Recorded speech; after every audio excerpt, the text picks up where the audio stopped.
Welcome to the Aliveness Habit, refreshing conversations with everyday masters of aliveness. And this series explores the full rapture of what it means to feel alive for each one of us in our everyday lives. And today I have a wonderful guest. His name is Kevin Wood. And Kevin is an entrepreneur. He's a coach. He's a speaker. He runs his own business, his CrossFit business, and been doing that for 15 years.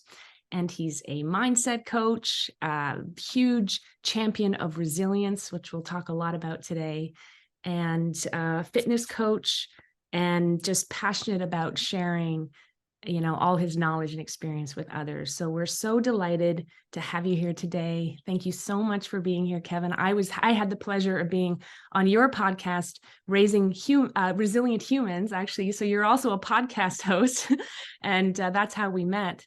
And so that's been a really fun connection.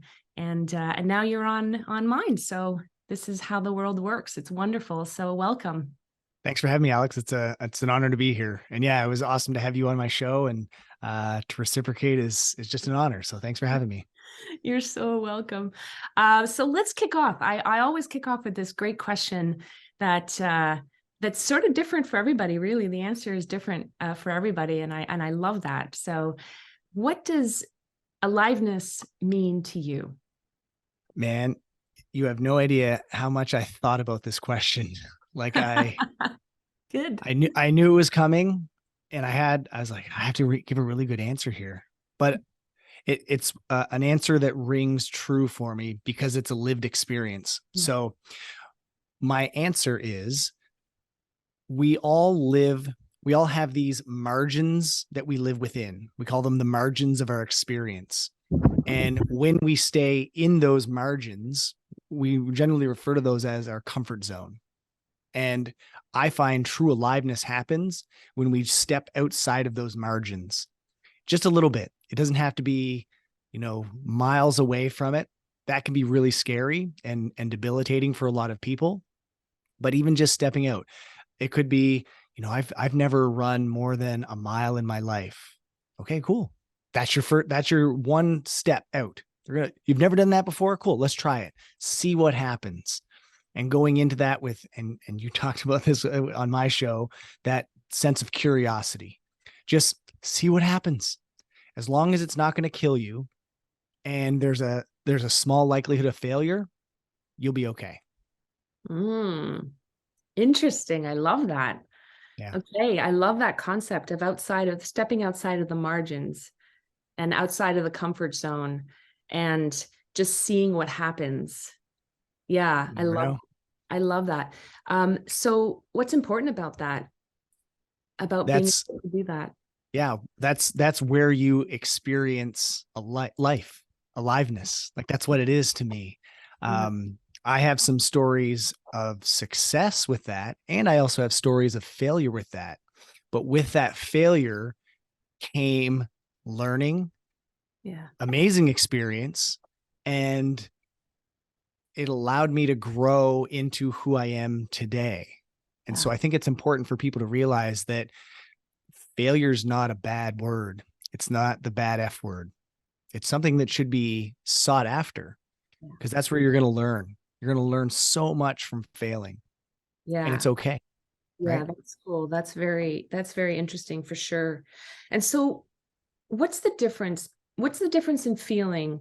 Like that feeling that you talk about, that feeling of aliveness, to know that you're kind of still safe and that you're stretching your bandwidth a little bit, but still within the window of tolerance. Like, what is the feeling, so people can really get a sense for what are they watching out for? What's the feeling of that tells you that you're kind of in that great zone of learning and spontaneity, and growth?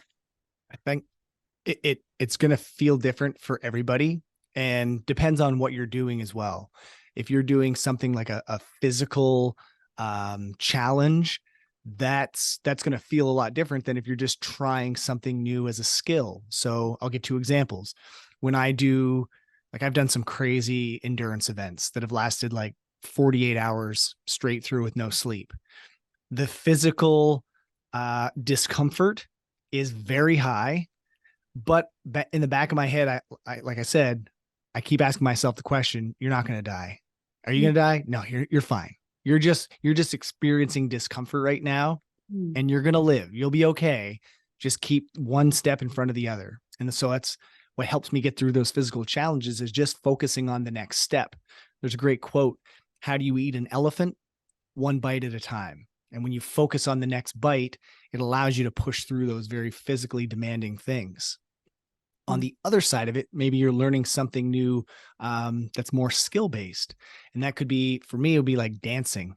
If you threw me into a dance class, holy moly, I would have so many butterflies. Like, it's outside of my realm. That's well outside of my margins of experience. And so the butterfly feeling, where you feel nervous, is a sign that you're also excited. You're excited to learn. And that's a good feeling. It's something that you shouldn't be repelling or pushing back against. It's something that you should be accepting and absorbing. Yeah. Yeah, that's super interesting. There's a few things you said there, the discomfort. I think sometimes people mistake pain. It's like Yeah. they feel this pain and they're like, whoa, all of a sudden, like, critter brain comes online, and it's like, it's a difficult one to discern. But do you think that the more you do it, the more reps you get at doing it? Because, when you do your endurance events, you're obviously training and you've been doing it for a while. So you've built a tolerance, you've built like a sort of known capacity. Like when you talk about dancing or doing something, it's like so unfamiliar, right? The brain just goes like, whoa, what are you doing? I can't guarantee your survival. This is just a no-go zone. I have to turn around and go back. So I also find that really interesting. Like when people start something new, moving through that discomfort, and maybe you could speak a little bit to that, and also how that relates to resilience. What's important about staying in the lane of discomfort as part of your capacity to build resilience. I love that you brought that up, the resilience part, and also the tolerance piece, because that's super important as well. When it comes to building that, what I try to do is, in my head, I'm building up a bank. It's almost like a memory bank of all the things that I've done over time leading up to this event. So by the time I get to the event, I'm like, I've already done stuff like this. I remember when I did that. And so it's not, when I do the event, it's not as challenging as how I've been training leading up to it. So I'm developing that tolerance. I've already built the resiliency as a result of doing so. And so when it comes time to actually perform and compete or challenge myself, I just recall into my memory bank, oh yeah, I did something like this. So this is going to be no problem. The tricky part is that when you get presented with a situation that's kind of unknown or unknowable, and again, how do you go through that? And it's going into it with some curiosity. That's what pulls me through. Like, oh wow, this is new. Like, I've done Spartan races where I've done obstacles that I've never seen, never tried before. But if I go into it like, I wonder if I can figure this out, kind of like a puzzle. Like, let's just see. And what happens if I don't? I do 30 burpees and then I move on. Like, I'm not going to die. It's okay.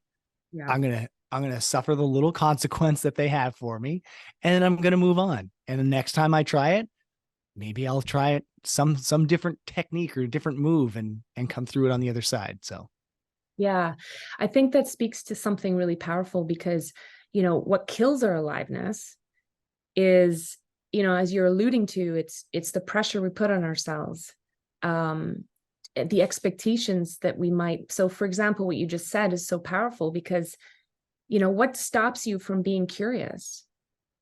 Like, what kind of judgment do we put on ourselves in those scenarios? Or what kind of judgment do we have on ourselves in those scenarios that doesn't allow us to move through with that kind of curiosity and like, hey, let's just see what happens. I mean, there's such flow in that experience, but so few of us are able to move through a Spartan race, or, do something that's a little out of our comfort zone with that level of flow.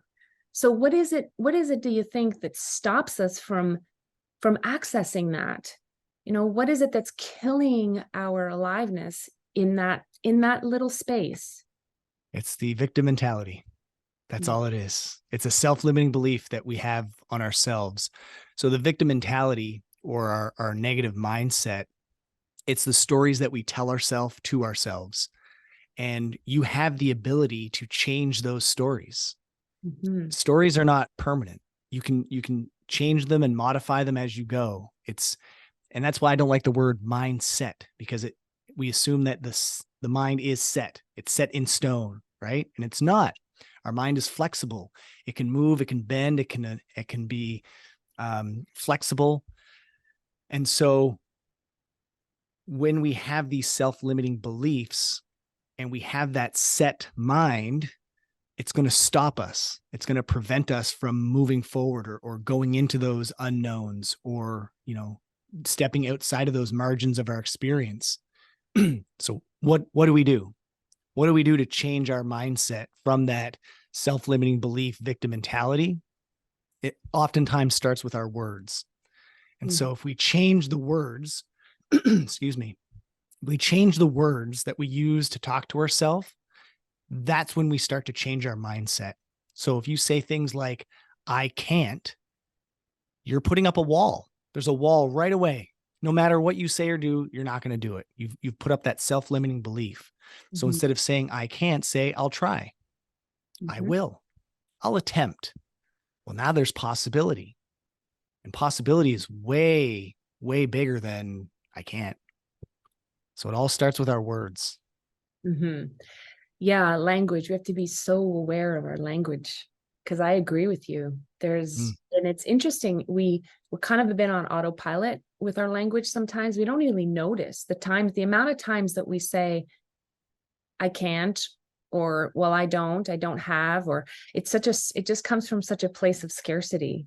Yeah. Without really noticing it. So this kind of never enoughness, this disease of never enoughness, where we just feel like we just never have enough of whatever we need in order to do what we want to do.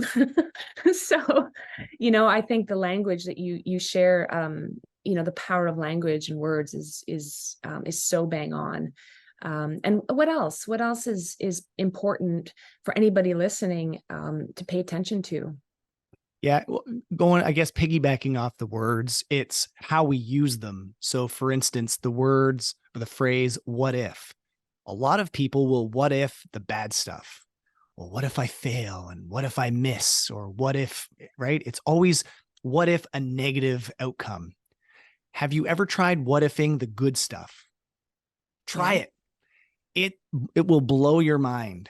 What if I succeed? What if I finish? It flips the script. When you change your words, you have the ability to change your physiology. You will feel different when you change your words to a positive, when you change it to the affirmative. And I did this specifically. So I was training for the Pan Am Masters weightlifting competition in April down in Orlando. And at the event, prior to me lifting, I went in a back room just by myself and I wrote out 5 what if statements. What if I make all 6 lifts? What if I get a personal record on all my lifts? What if I have a good time? I wrote them all out and then I read them. I read them slowly. I read them slowly with big breaths in between. After I was done the competition, the very final lift, I ran to my wife and I said, they all came true. All of them, all 5 things came true. And I went and I held it up. I had this sheet of paper there and I held it up to my, I was like, check it out. 100%, all of them. Because I what if the good shit. Yeah. If I would have had in my head, what if I miss? What if I have a bad time? What if something goes wrong?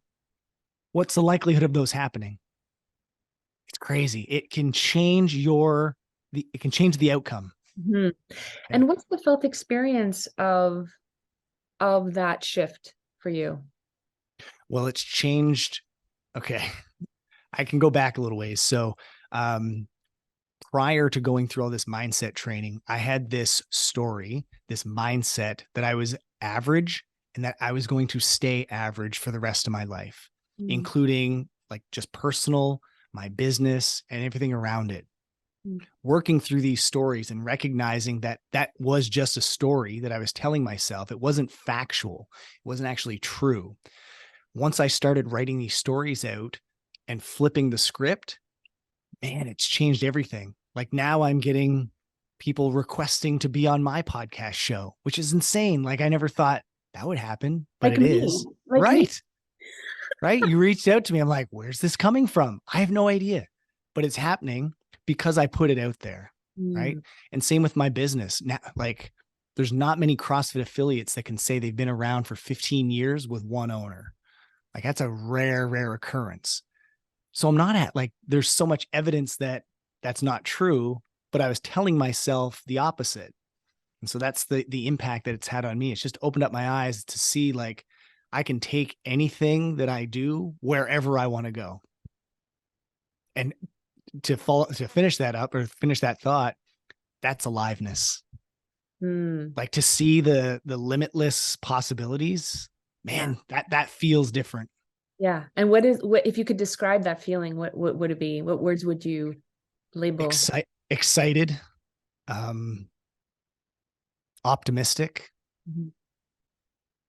and successful. It just, Mm, even if it hasn't happened yet, it still feels successful. mhm.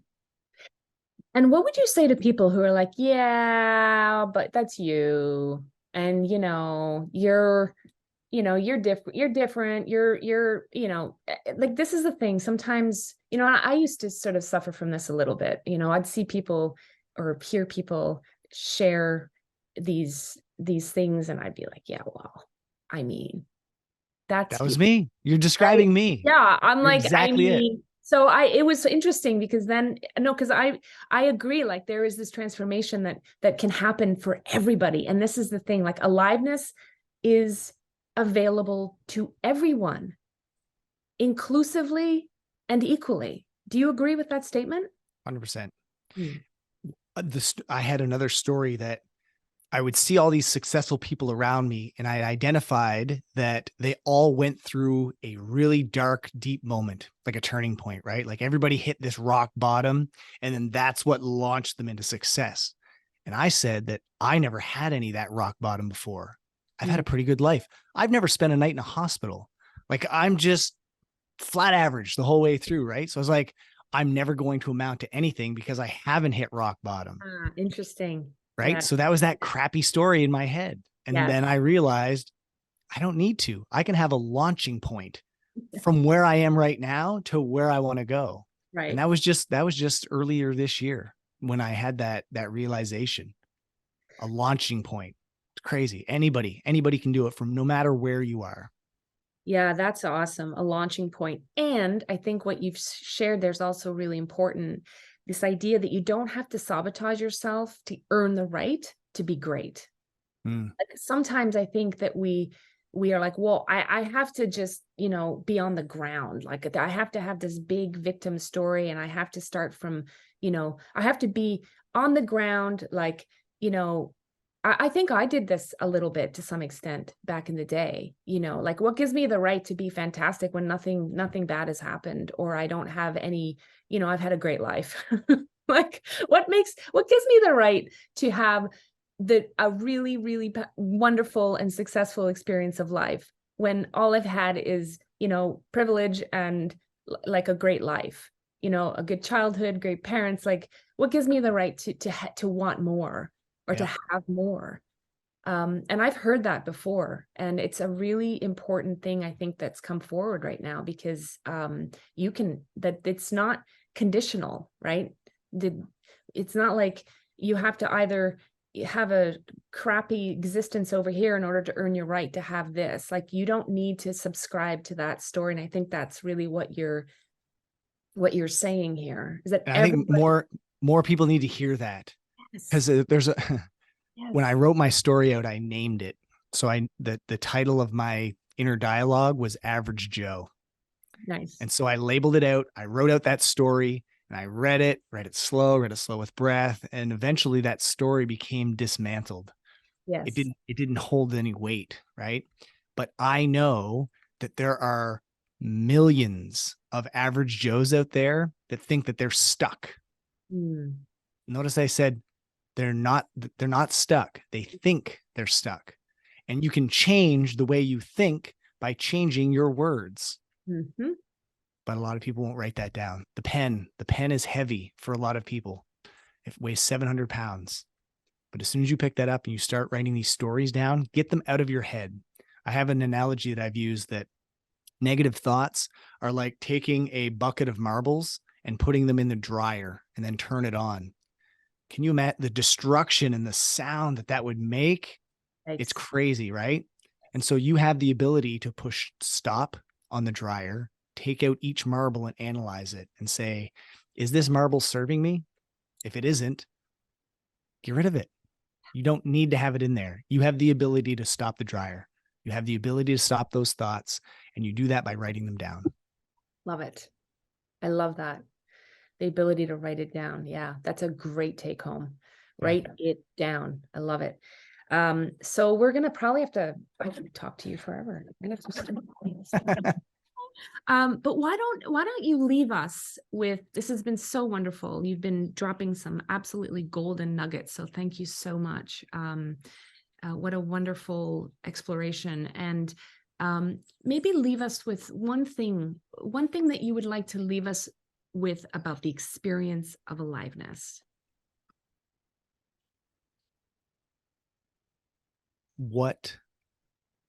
Find out what scares you and do something that brings you closer to that. Whatever it is. That's how you live. That's how you live aliveness. It's how you push those margins of your experience even wider. It revolves not around thinking, not around pondering. It revolves around doing.